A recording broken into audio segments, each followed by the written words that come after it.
The envelope was tucked between the pages of my old algebra textbook, yellow with age and sealed with wax that had cracked along the edges. I found it while packing up my childhood bedroom, preparing to sell the house where I had lived for the first 18 years of my life. The house that had been empty since my mother passed 6 months ago. The December rain drummed against my bedroom window with the kind of persistence that makes you feel both cozy and melancholy. I had been putting off this task for weeks, dreading the emotional archaeology of sorting through the remnants of a childhood I wasn't sure I wanted to remember. My old room looked exactly as I had left it 15 years ago when I graduated high school. The faded posters of bands I no longer listened to, the trophies from academic competitions that had once seemed so important, and the stack of textbooks my mother had insisted on keeping just in case. The house felt hollow without her presence, without the sound of her humming in the kitchen or the gentle click of her knitting needles in the evening. She had been a high school English teacher for 37 years, retiring only when the cancer made it impossible for her to stand in front of a classroom any longer.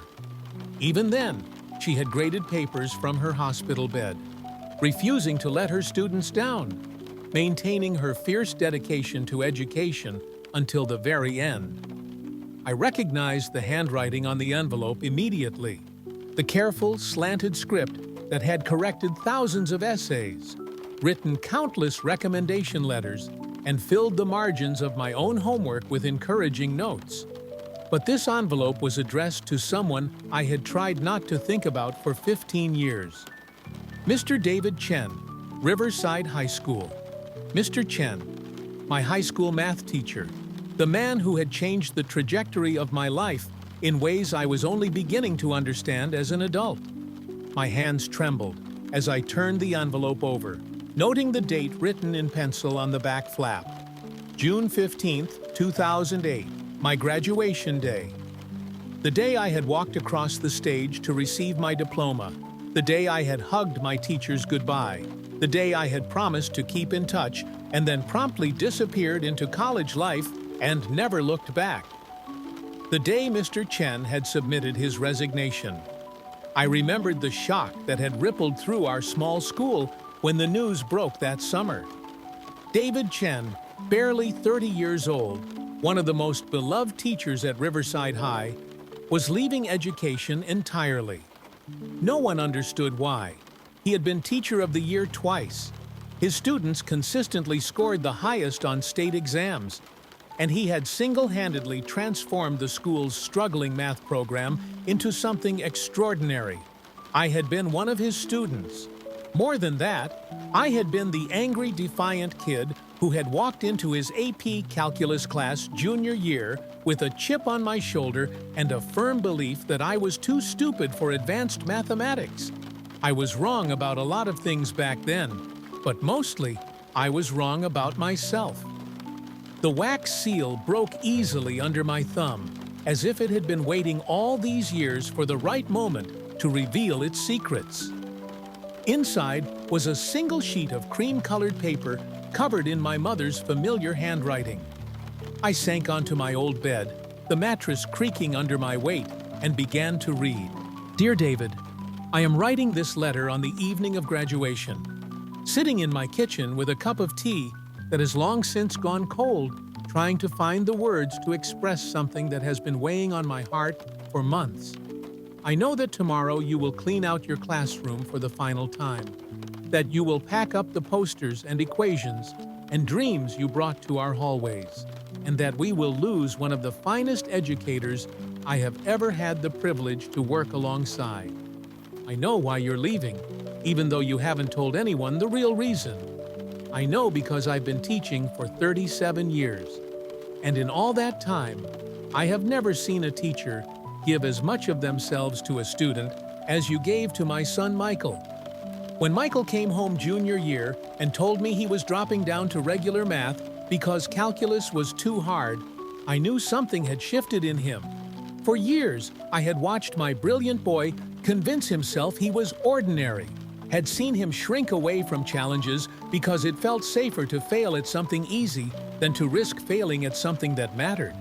He had built walls around his potential so high that even I, his mother, struggled to see over them. But you saw him, didn't you? You saw past the defensive humor and the deliberate mediocrity to the mind that was capable of so much more. You saw what I had been praying someone would see, that my son wasn't struggling because he lacked ability, but because he was terrified of having it. I want you to know that I noticed the extra hours you spent with him, the way you stayed after school every Tuesday and Thursday, officially for math help, but really to show a lost kid that someone believed in him. I noticed how you never made him feel stupid for asking the same question 3 different ways. How you celebrated his small victories as if they were Olympic triumphs. How you slowly, patiently helped him rebuild his confidence from the ground up. I noticed the day he came home excited about mathematics for the first time in his life. He spent the entire dinner talking about derivatives and limits and something called the fundamental theorem of calculus, his eyes bright with the kind of joy I hadn't seen since he was small. That night, for the first time in months, I heard him laugh, really laugh, while doing homework. But I also noticed when things changed again. I noticed when he stopped mentioning your class, when the light in his eyes dimmed, when he started coming home angry and confused in ways he couldn't articulate. I noticed when he began talking about maybe not going to college after all, maybe just getting a job after graduation, maybe settling for less than everything we both knew he was capable of achieving. And I noticed when you started looking tired, David, when your smile became forced and your shoulders carried a weight that shouldn't belong to someone so young. I noticed when you stopped staying after school, when you began keeping your classroom door closed, when you started eating lunch alone in your car instead of in the faculty lounge. I've been teaching long enough to recognize the signs. I know what it looks like when a good teacher is being forced to choose between their principles and their paycheck. I know what it looks like when someone is being told to lower their standards, to pass students who haven't earned it, to prioritize test scores over actual learning. I know about the pressure you've been under from the administration. I know about Principal Morrison's suggestion that you adjust Michael's grades to ensure he graduates with his class. I know about the meetings where you were told that failing students reflects poorly on the teacher, and that maybe you needed to reconsider your grading standards. I know about the ultimatum you were given: pass Michael and the 3 other students who were struggling in your AP class, or face a negative performance review. What the administration doesn't understand, what they've never understood, is that you weren't trying to fail my son. You were trying to save him. You knew, as I knew, that passing him without him truly understanding the material would be the cruelest kindness imaginable. You knew that sending him to college unprepared would set him up for a failure so much more devastating than repeating a high school course. You knew that sometimes the most loving thing a teacher can do is refuse to lower their expectations. I want you to know that Michael doesn't understand this yet. He's 18 and angry and convinced that you don't believe in him anymore. He sees your refusal to pass him as abandonment, as proof that he was right about himself all along. He doesn't yet understand the difference between giving up on someone and refusing to give up on what they could become. But someday he will. Someday he'll understand that you didn't fail him. You saved him from failing himself. I know that your resignation letter cited philosophical differences with the direction of public education, but we both know it was more specific than that. You couldn't bear to stay in a system that was asking you to betray everything you believed about teaching, about learning, about the sacred trust between educator and student. You chose to leave rather than compromise your integrity, and while I respect that choice, I grieve it. We are losing more than just an exceptional math teacher. We are losing someone who understood that education is not about moving students through a system like products on an assembly line, but about believing in their potential even when they don't believe in it themselves. I want you to know that your impact on Michael goes far beyond test scores or graduation requirements. In the months you worked with him, you gave him something more valuable than a passing grade. You gave him a glimpse of who he could become. You showed him that his mind was capable of beautiful, complex things.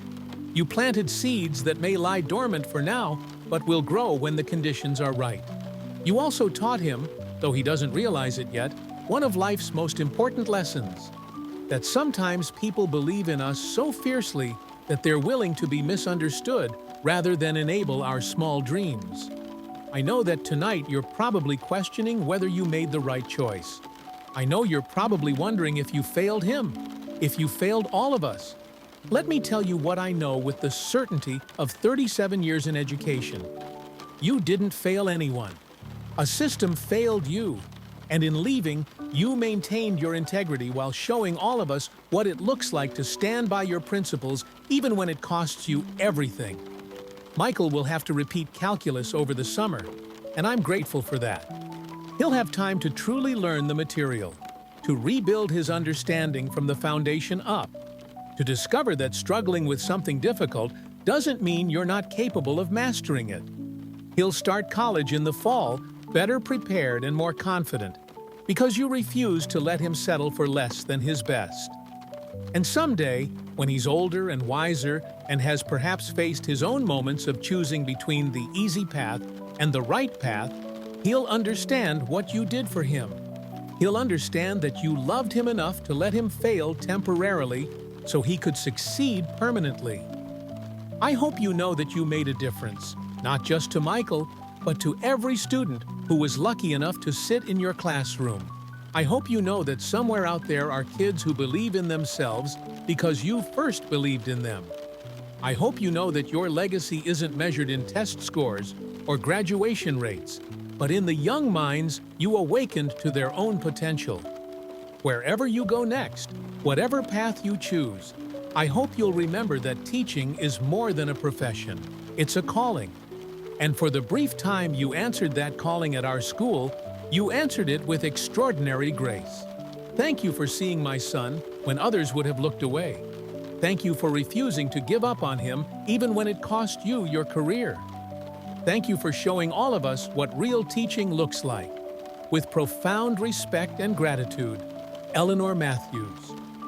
I sat in the growing darkness of my childhood room, the letter trembling in my hands as 15 years of misunderstanding crashed down around me. Outside, the December rain had intensified, and I could hear it running in rivers down the gutters, washing away the accumulated debris of another year.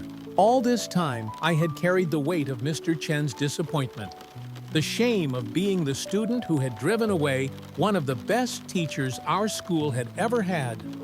I had convinced myself that my failure in his class had been so complete, so devastating, that he couldn't bear to continue teaching. I had lived with the guilt of being the reason a good man had given up on education. But the truth was so much more complex, so much more painful and beautiful than I had ever imagined. I thought about that summer after graduation, when I had to retake calculus through the community college. I remembered my resentment, my certainty that Mr. Chen had been too rigid, too demanding, too unwilling to give me the benefit of the doubt. I remembered how I had worked harder in that summer class than I had ever worked before, driven by a mixture of spite and determination to prove that I could master the material that had defeated me. And I had mastered it. More than that, I had fallen in love with it. The concepts that had seemed impossibly abstract in high school suddenly made sense, and I found myself hungry for more advanced mathematics, more complex problems to solve.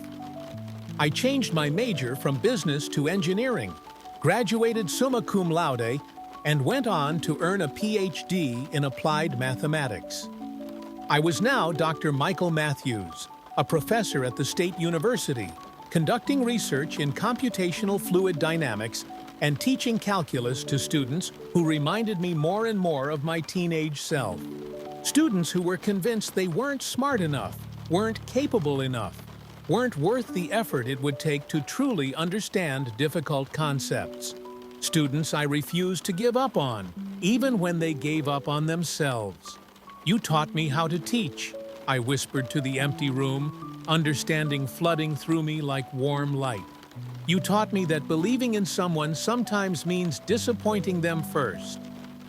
I pulled out my phone and searched for David Chen, something I had done countless times over the years, but never had the courage to follow through on. This time, I found him. He was teaching again, not in a traditional school, but running a nonprofit tutoring center for underprivileged kids in the inner city. His program had one of the highest college acceptance rates in the state. I looked at the clock. It was 9:30 p.m. Too late to call, but not too late to write. I found a piece of paper in my old desk drawer and began. "Dear Mr. Chen, 15 years ago, you saved my life, and I've been too proud and too stupid to thank you. My name is Michael Matthews, and I was the student who failed your AP Calculus class in 2008. I was also the student whose mother wrote you a letter that you never received. A letter that explained what you probably already knew, that sometimes the most generous thing a teacher can do is refuse to lower their expectations." The rain continued to fall, and I continued to write, feeling the presence of my mother in every word, grateful beyond measure for a teacher who had cared enough to let me fail temporarily so I could succeed permanently, and for a mother who had understood the sacred courage it takes to stand by your principles even when it costs you everything. Some letters are meant to arrive exactly when they're needed most, even if it takes 15 years for them to find their way home.